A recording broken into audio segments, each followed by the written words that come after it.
Request है please. बात का जवाब हमने दिया है। चाचा का केवल 7 विभाग की बात देता है तो 7 विभाग की बात माननीय ब्रजेश जी आप बैठिए। और इन्होंने अरे आप तो सुनना भी पड़ेगा। आप बैठिए। सुनना पड़ेगा। माननीय आप बैठिए। अरे मैंने उनको बिठाया ना, मैंने उनसे निवेदन किया बैठे।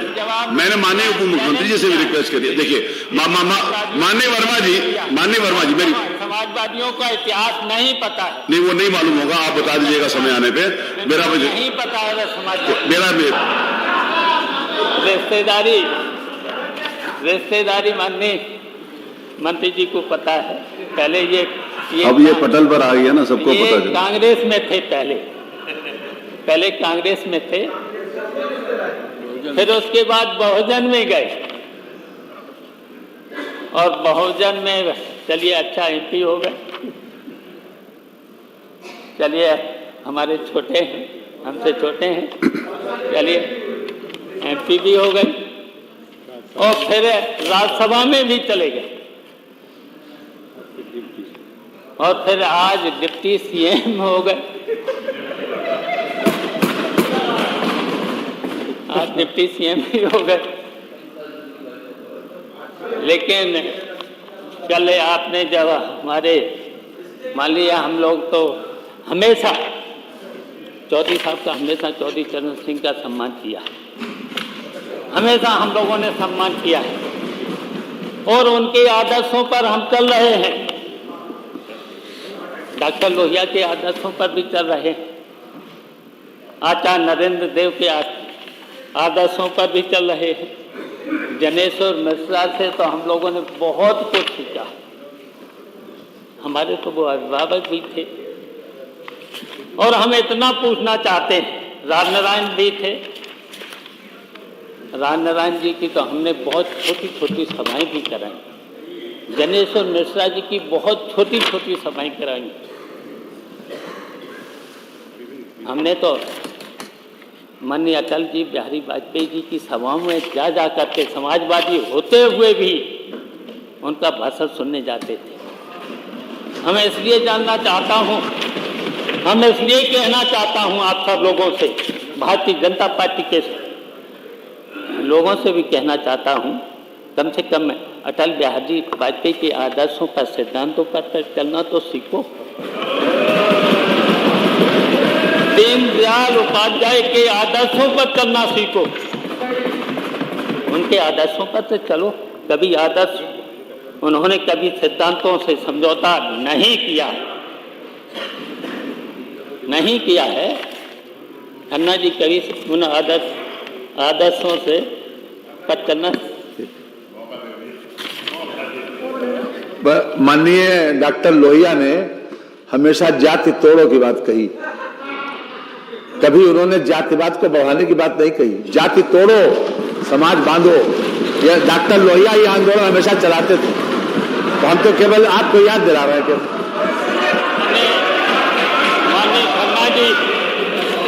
माननीय खन्ना जी, लोहिया जी का ये भी नारा था, लोहिया जी टिप्पणी जात के नहीं थे, वैश्य समाज के थे, अग्रवाल समाज के थे, समाजवादी थे और उन्होंने कहा था पिछड़े पावे 100 में 60। तो ये लड़ाई हम लोग पूरे समाजवादी पार्टी के लोग लड़ेंगे।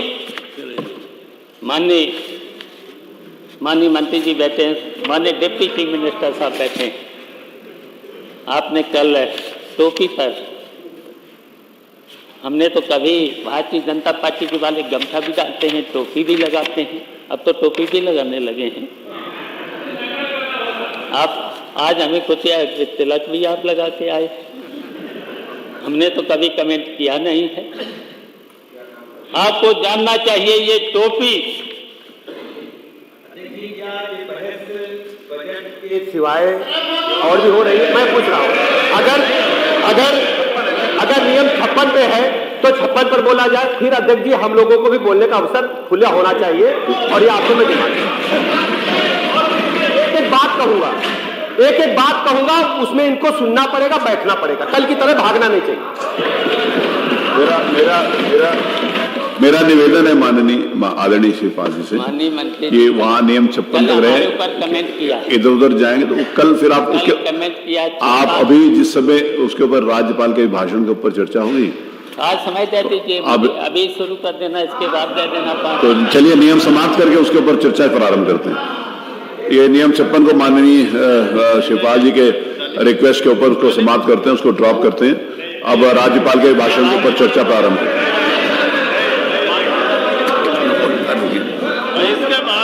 ना उसमें अरे देखिए मेरी बात सुनिए ना, देखिए श्री आदरणीय श्री शिवपाल जी की बात बहुत वरिष्ठ सदस्य हैं। अरे आप सब लोग जवाब देंगे क्या उनका? अबे जी बैठिए ना, क्या बात करते हो? अरे आप रुकिए, आपका जब नंबर आएगा तब बोलेगा। अगर माननीय शिवपाल जी का ये इच्छा है कि राज्यपाल के भाषण के ऊपर चर्चा हो तो मैं उसके लिए तैयार हूं। इसके बाद अच्छा, फिर अभी उसके ऊपर से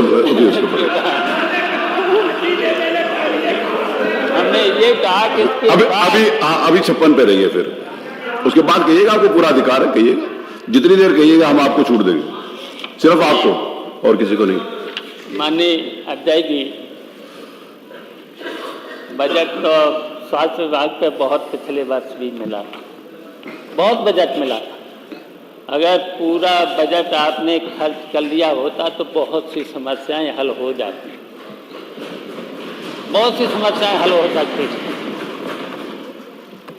वेंटिलेटर भी ठीक हो सकते थे, जो भी मशीनें हैं, जो टाइम दे दिया जाता है अल्ट्रासाउंड का, अरे शिवपाल जी 10 मिनट हो गए, अल्ट्रासाउंड का समय दे दिया जाता है महीना भर, और अल्ट्रासाउंड के लिए फिर गरीबों को जाना पड़ता है प्राइवेट अस्पतालों में, वसूली भी होती है।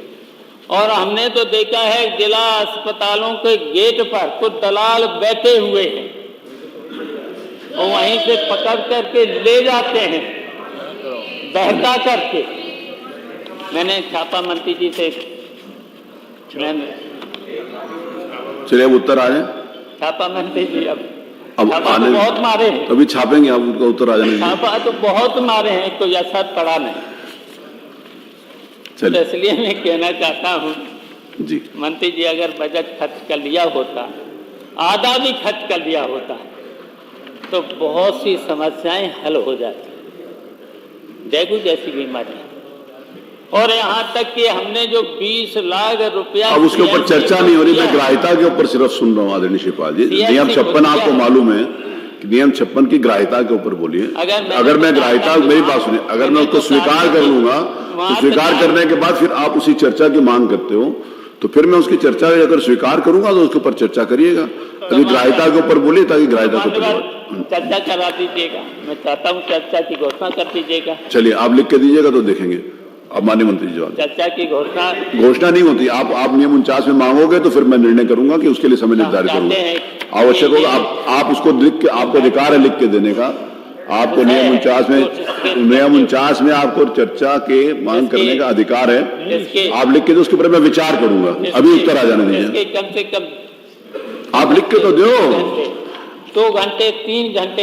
अरे ये तो आपको मालूम है प्रक्रिया क्या है उसकी, आपको तो पता है। ये सब लोग कहते हैं कि नियमावली अगर किसी को पता है तो शिवपाल यादव जी को पता है, तो आप उसको दीजिएगा मुझे। आपसे सीखने के लिए। अरे मैं क्या सिखाऊंगा आपको, स्वयं आप वरिष्ठ सदस्य, मैं खुद आपसे सीखता हूँ। आपका एक आदर है, सम्मान है। ये पूरा जो हमने चर्चा अवश्य करा दें इस पर। चलिए उसके बाद लिख के दीजिएगा तो बात करेंगे।